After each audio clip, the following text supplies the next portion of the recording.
Some people lose things slowly, a little at a time. A job here, a friend there, a dream that fades like paint in the sun. But me? I lost everything in one day. Not the dramatic kind of everything, either, like a movie where someone cries in perfect lighting. I mean the real kind. The kind that makes your hands shake when you hold a cup. The kind that turns your thoughts into a noisy room you can't escape. It started with a sound. A buzz. My phone vibrating against the kitchen counter. The sun was barely up, and I was already exhausted. I didn't sleep enough, kind of tired. The kind where your bones feel like they're carrying invisible weights. I stared at my phone like it was something dangerous. Unknown number. I didn't answer. It buzzed again. Then again. I wiped my hands on my apron and finally picked it up. Hello? A voice answered, calm, professional, too calm. Is this Tissa Morgan? Yes, this is the bank. I remember thinking, okay. It's okay. This is fine. People get calls from banks every day. But then he said the words that made my stomach drop like a stone into cold water. We're calling about your account. There have been unusual withdrawals. Large withdrawals. My mouth went dry. What withdrawals? There was a pause, like he was checking something. Then he read out numbers. Big ones, numbers I'd never seen in my life. My knees went weak. No, I whispered. That's not possible. But it was possible. And it was real. And when I checked my banking app, my balance looked like a cruel joke. Almost empty. My rent money. My grocery money. My emergency savings. The little bit I'd been building, slowly, carefully, like stacking tiny blocks in a shaky tower. Gone. I pressed my fingers to my forehead. The world tilted. The bank voice kept talking about security measures and investigations. But I couldn't hear him anymore. All I could hear was my own heartbeat. Loud. Panicked. I ended the call without saying goodbye. And I just sat there at my kitchen table, staring at the phone like if I stared long enough, it would apologize and fix itself. That was only the beginning. Because sometimes life doesn't punch you once. Sometimes it keeps hitting until you forget what standing feels like. The knock came next. Hard. Sharp. Like someone angry at the door.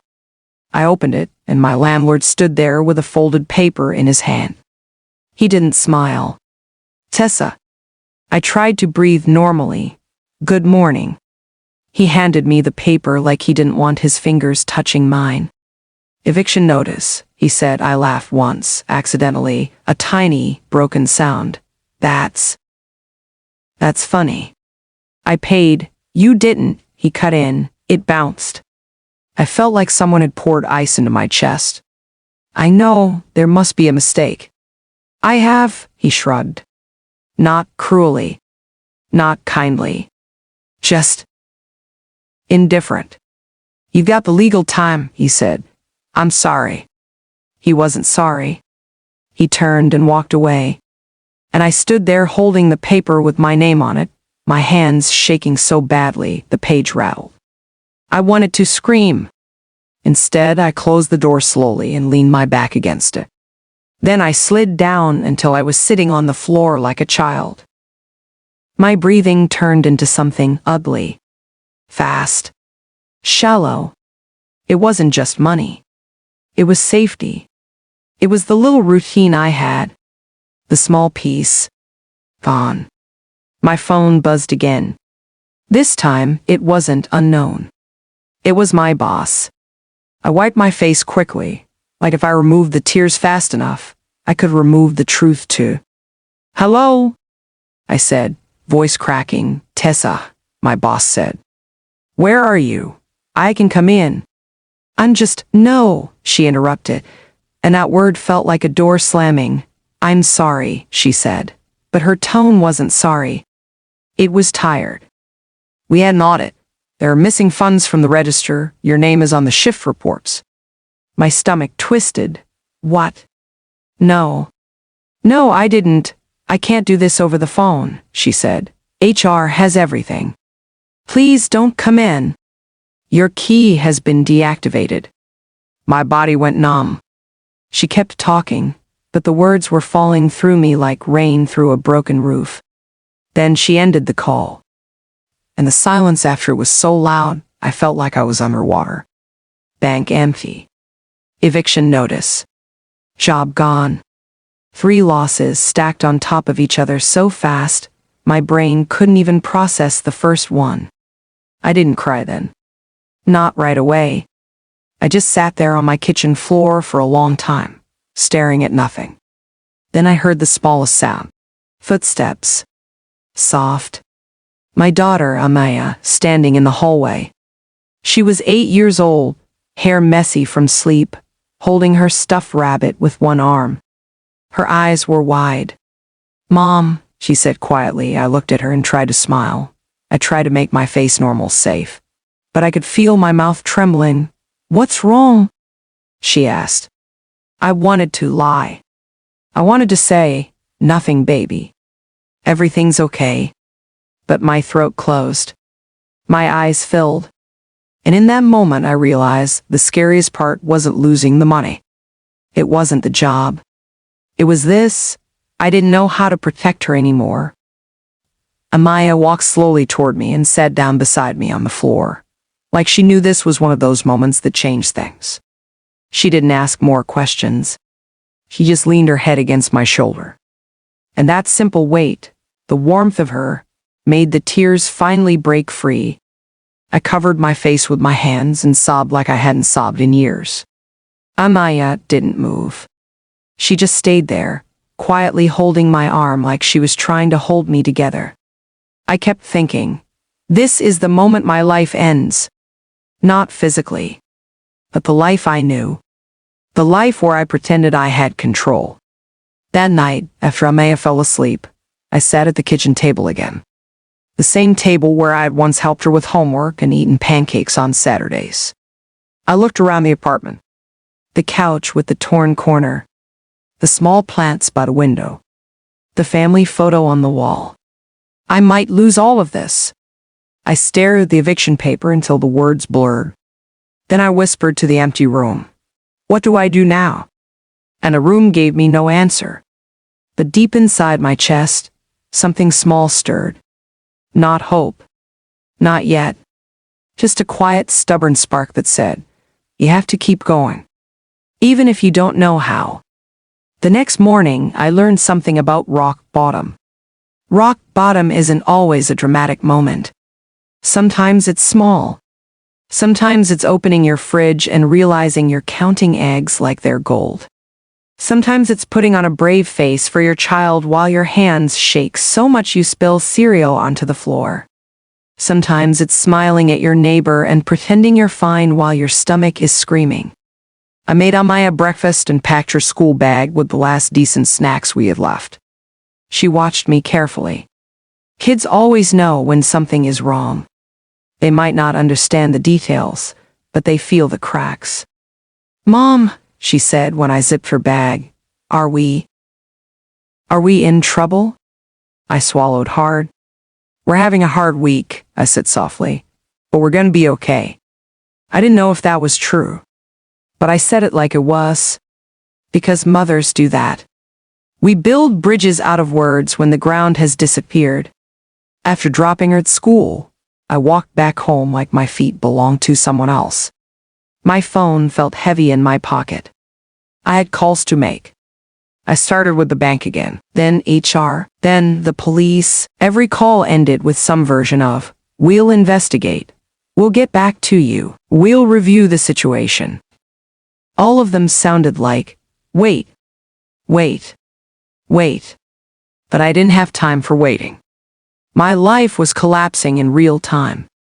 By afternoon, I sat in front of my laptop and applied for jobs like a machine. Cashier jobs, cleaning jobs, call center jobs, anything. Then I got an email notification. Subject, your application update. My breath caught. I opened it fast. We appreciate your interest. However, rejection. I stared at the screen until my eyes burned. Then another email. Rejection. Then another. Rejection. I closed the laptop and rested my forehead on the table. That spark from last night flickered like it was running out of oxygen. I thought about calling my sister. I hadn't spoken to Serena in months. We weren't enemies exactly. Just distant. She was the successful one, the one who always had advice, the one who always spoke like she knew better. And maybe she did, but I couldn't handle her "I told you so" energy right now. Still, I stared at my phone. Then I dialed. She answered on the third ring. "Tissa." Her voice sounded surprised, like she hadn't expected me to reach out. I swallowed. "Hey, is everything okay?" I laughed once bitterly. "No," I said. "Everything is not okay." Silence. And she said, "What happened?" And I told her, not all the details, just enough for her to understand the shape of the disaster. When I finished, my voice broke on the last sentence. Serena exhaled slowly. "That's," she said. "That's a lot." I waited for her to offer to help. To say, "Come stay with me." To say, "I'll cover your rent." To say, "I'll figure this out with you."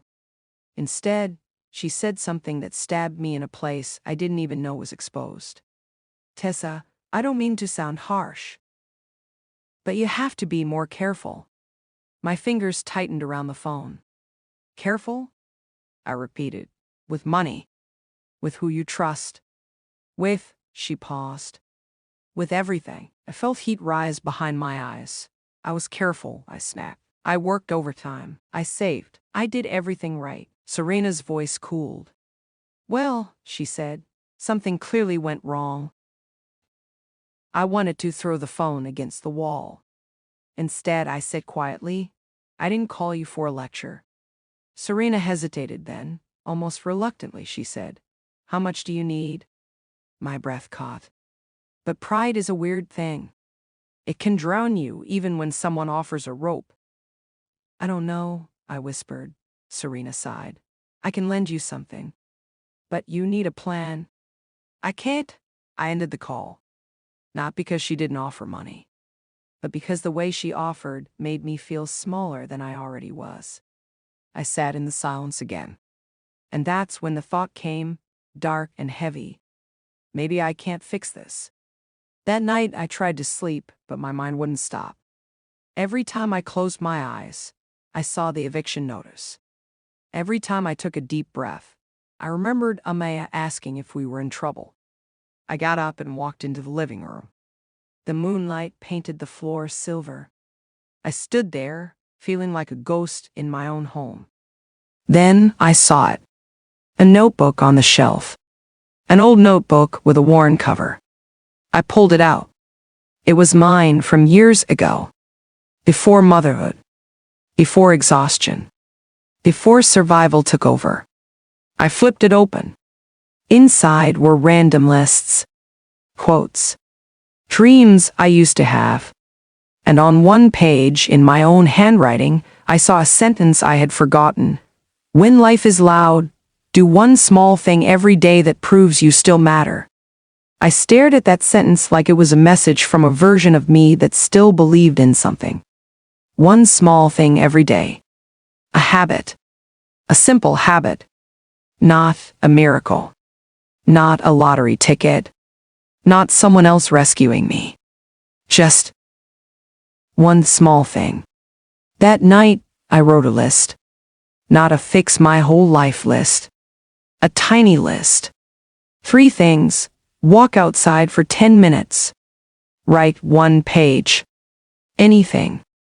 Do 1 task that helps tomorrow. I looked at the list and felt something shift. Not big, but real. It felt like placing 1 brick on an empty foundation, and that was the first time, in days, my chest loosened enough for a full breath. The next morning, I did the first thing on the list. I walked outside for 10 minutes. It sounds stupid, right?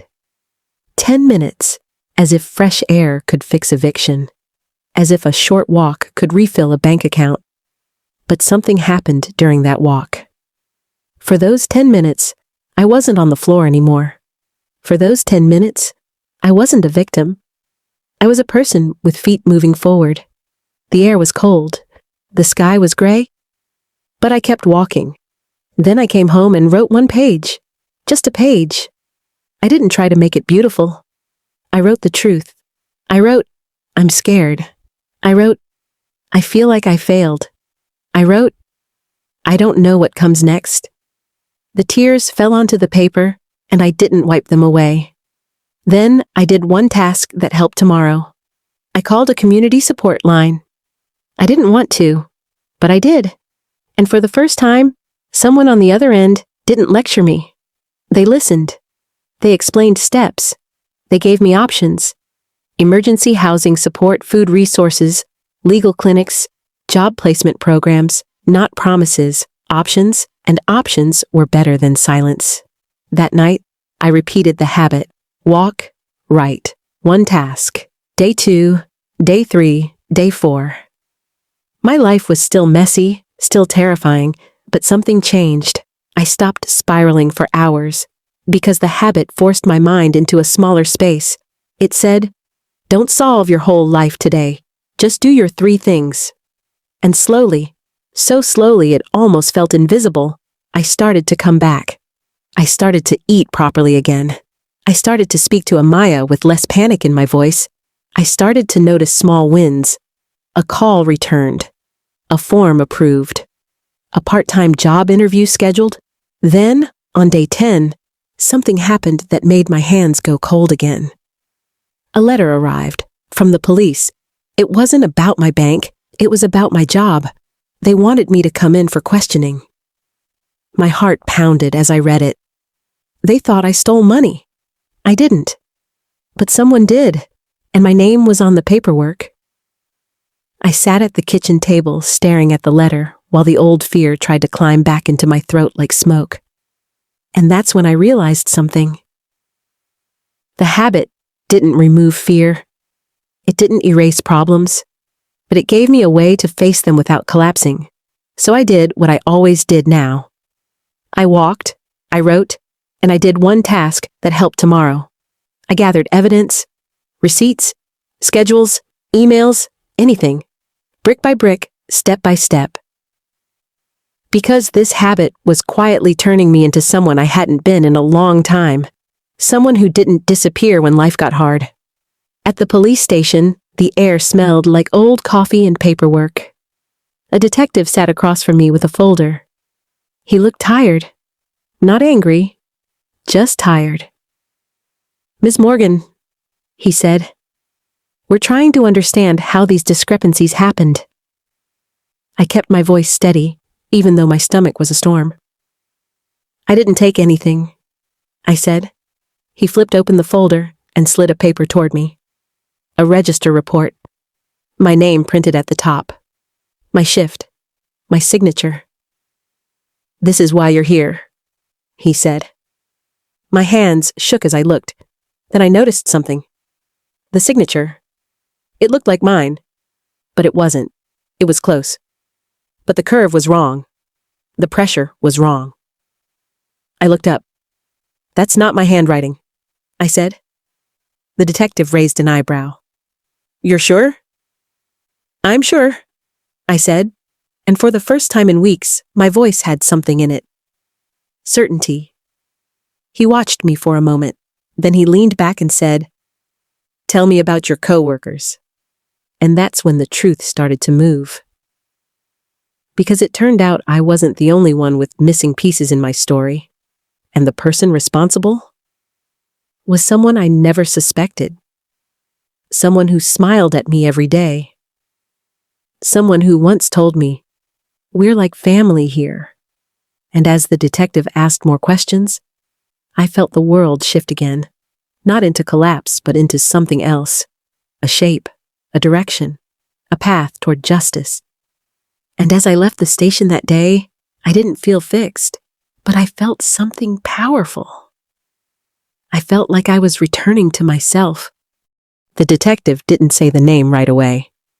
He watched me carefully, like he was measuring how much truth I could handle.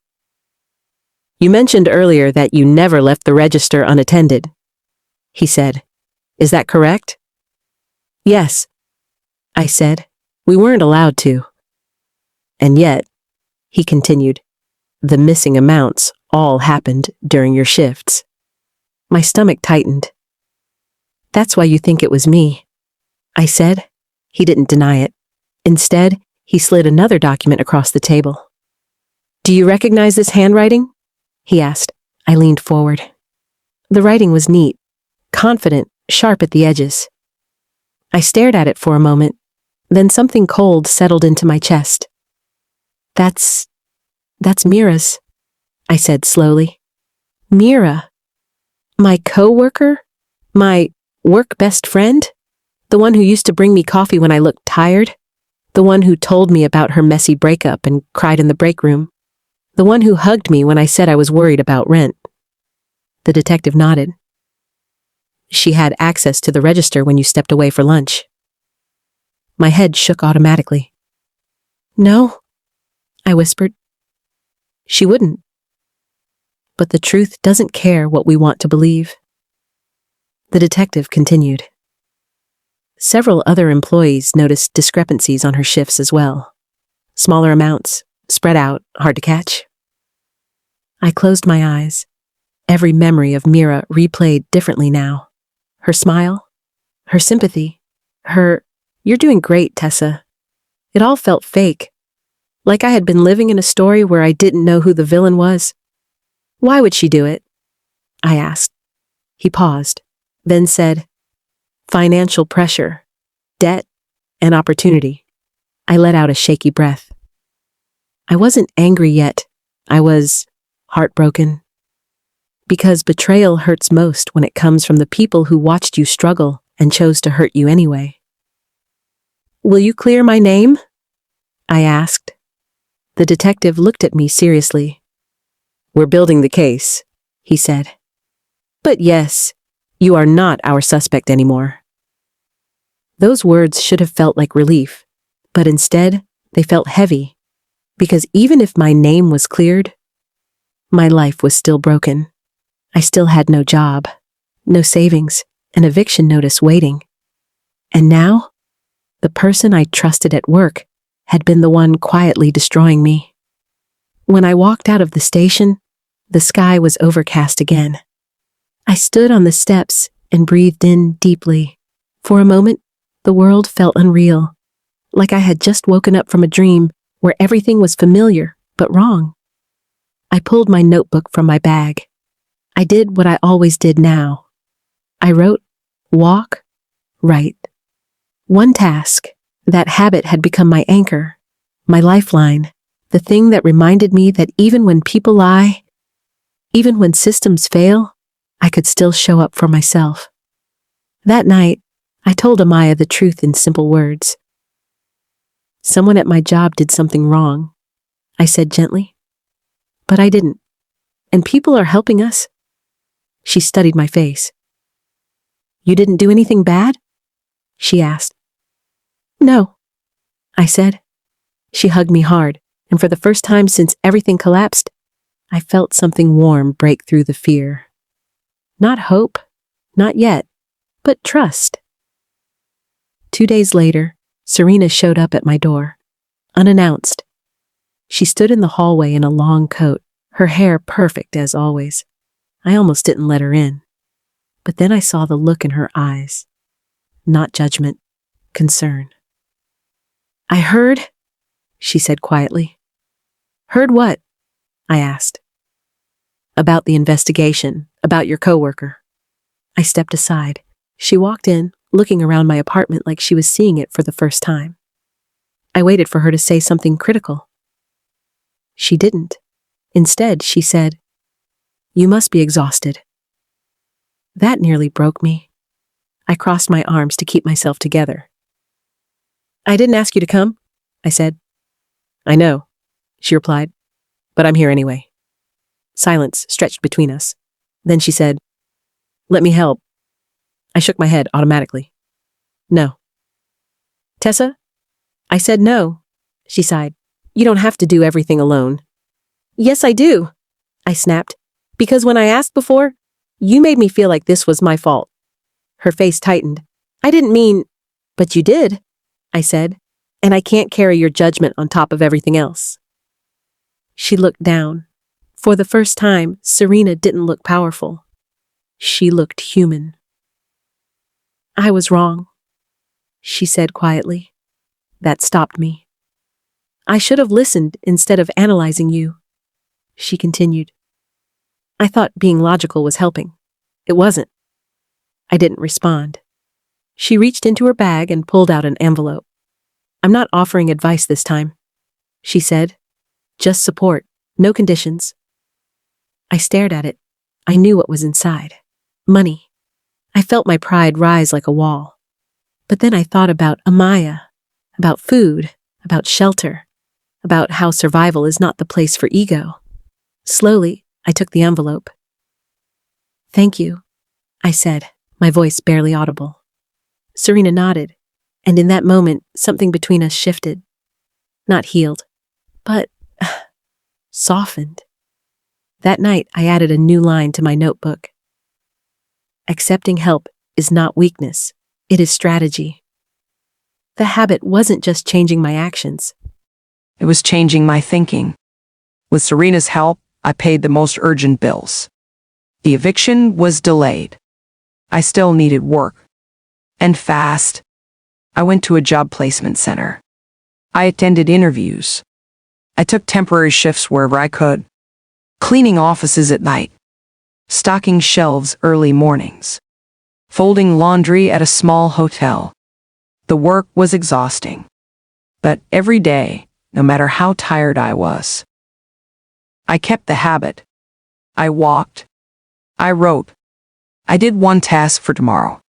Some days that one task was something small, sending one email, printing one form, saving $5. But those tiny actions added up, like bricks, slowly building a wall against the chaos. One evening, after a double shift, I came home and collapsed onto the couch. My legs ached. My hands were raw. But when Amaya hugged me, I felt something new. Pride. Not the kind that says, I'm better than you. The kind that says, I'm still standing. Weeks passed. Then months. The investigation closed. My name was officially cleared. The company even sent an apology letter. No job offer. Just words. But I didn't need their validation anymore. Because something inside me had already changed. I was no longer waiting for life to be fair. I was building my way forward. One habit. One day. Not every day was strong. Some days the weight returned. One night I opened my notebook and couldn't write. The page stayed blank. My chest felt tight. My hands wouldn't move. I sat there staring at the paper like it was mocking me. What's wrong? Amaya asked softly from the doorway. I looked at her, and suddenly I felt everything at once. The fear, the exhaustion, the anger, the grief for the life I lost. I'm tired, I whispered. She walked over and climbed onto the couch beside me. Then rest, she said. I shook my head. I can't. If I stop, everything falls apart again. She thought for a moment. Then she said something that changed me forever. Mom, you always tell me that when homework is hard, I just have to do one question. My throat tightened.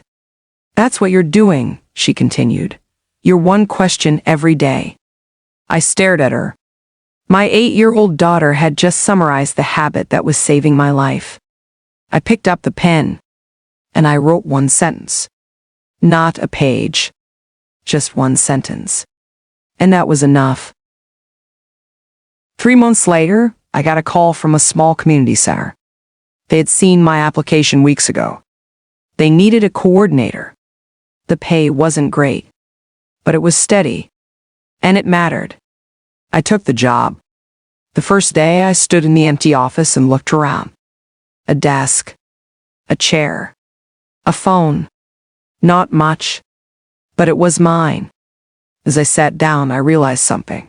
I had rebuilt my life not through one big miracle, but through a habit so small it felt almost invisible. And yet, it changed everything. One afternoon, months later, I saw Mira at a grocery store. She froze when she saw me. I didn't feel rage. I didn't feel revenge. I felt distance. She opened her mouth to speak. I shook my head. There's nothing to say, I told her. And for the first time, I truly meant it. Because I wasn't living in her shadow anymore. I was living in my own rebuilding. Life didn't become perfect, but it became real. I paid bills on time. I laughed again. I planned for the future. Serena and I slowly repaired our relationship. Not because everything was forgotten, but because we learned to speak honestly. And every night, I still kept the habit. Not because I was broken, but because I wanted to stay whole. If you are listening to this right now and your life feels like it collapsed overnight, if you feel lost, betrayed, exhausted, let me tell you what saved me. Not money, not luck, not someone rescuing me. It was one habit. Do one small thing every day that proves you still matter. Not 10 things. Not everything at once. Just one. Because one step becomes a path, and a path becomes a life. I didn't get my old life back. I built a better one. Brick by brick, day by day. And if I could rise from the moment I lost everything, so can you.